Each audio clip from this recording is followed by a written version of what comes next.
अवघ्या 2 दिवसांवरती गणेश उत्सव येऊन ठेपलाय आणि असं असताना आता अनेक कोकणवासी कोकणाकडे कूच करतात। रेल्वेनं ते रवाना झालेत, मात्र त्यांना संघर्ष करावा लागतोय।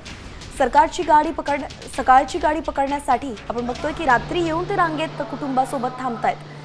ऑनलाईन तिकीट बुक करण्याकरिता सुद्धा अनेक अडचणी येत आहेत। गणेश भक्त तरी देखील त्यांचा उत्साह कमी झालेला नाहीये। अगदी कोकणात जाण्यासाठी रात्रीपासूनच ते रांगा लावताना दिसतायत। विकास काटे आपले प्रतिनिधी आपल्यासोबत जोडले गेलेत। विकास, कुठल्या स्टेशनवरती कशी परिस्थिती दिसते?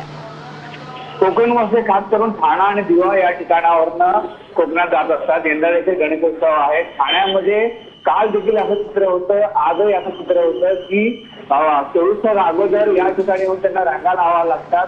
त्याच्यानंतर त्यांना जो काही त्यांना डबा आहे किंवा त्याचं रिझर्वेशन आहे त्या ठिकाणी जावं लागतंय। आज देखील सकाळी 7च्या सुमारास मेमो गाडीच्या माध्यमातून दिव्यावरनं कोकणवासी जात असताना त्यांना असंख्य त्रास सहन करावा लागला होता। उद्या देखील अशा प्रकारचीच परिस्थिती असणार आहे। रेल्वेच्या वतीनं उपाययोजना जरी करण्यात आली असली तरी देखील दुसरीकडे कुठे ना कुठेतरी अभाव असल्याचं या ठिकाणी दिसून येत आहे। धन्यवाद विकास, अगदी सविस्तर अपडेट आपण दिली आहेत।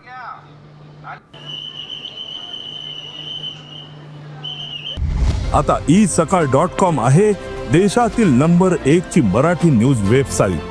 प्रत्येक अपडेटसाठी isakal.com ला नक्की भेट द्या।